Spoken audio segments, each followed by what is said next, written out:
Քաղաքացիություն հաջորդակցության իշխանություն։ Պարոն Փաշինյան, դուք կրկին ասացիք, որ ռուս խաղաղապահներն են Արցախը հանձնել, խնդրում եմ հստակեցնել, երբ են հանձնել, այն ժամանակ, երբ դուք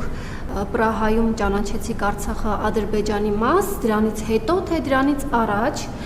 եւ այս խոսույթի հետ կապված Մարիա Զախարովան էլ վերջերս անդրադարձել, ասում են, որ ռուս խաղաղապահներին մի մեղադրեք, Արցախը հանձնել է Նիկոլ Փաշինյանը։ Լավ, եթե ռուսները ամեն դեպքում հանձնել են ռուս խաղաղապահները, դրանից հետո ձեր կառավարությունը նույնիսկ թույլ չի տալիս, որպեսզի պետական պաշտոնյաները թանգարանի տնօրենը Արցախին վերաբերող որևէ քննարկում կամ գիրք անգամ նվիրի, աշխատանքից անմիջապես ազատվում է։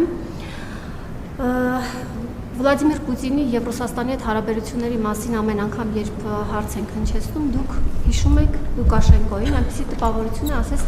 Պուտինի մուրը Լուկաշենկոից է քանում, ինչով է պայմանավորված, այդքան մեծ դերակատարություն ունի հայ-ռուսական հարաբերությունների մեջ Վլադիմիր Պուտինը։ Ալեն Սիմոնյանի հետ կապված ուզում էի հասկանալ, որևէ որոշում կայացրել եք թե ոչ, եւ ճիշտ է արդյոք տեղեկությունը, որ ցանկացել է Մեծ Բրիտանիայի դեսպան լինել։ Թերևս այսքանը։ Ոչ, ճիշտ չի տեղեկությունը։ Ես մուռ չունեմ, որ հանեմ։ Ինչ վերաբերում է ձեր առաջին հարցին, գիտեք, այդ թեմաներով այնքան ենք խոսել եւ արդեն երկու ընտրություններում այդ բոլոր թեմաները պարզաբանվել եւ Հայաստանի ժողովուրդն էլ արձագանքել այդ թեմաներին, այնպես որ անդադ նույն հարցը ծամծմելը չեմ կարծում թե որևէ իմաստ ունի։ Համենայն դեպս, եթե ձեր նշած հարցերի իմ բովանդակային պատասխանը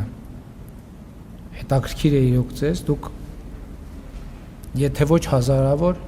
հարյուրավոր էջերով նյութեր, եթե ոչ տասնյակ, մի քանի ժամանոց տեսանյութեր իմ պարզաբանումները կարող եք տեսնել համացանցում։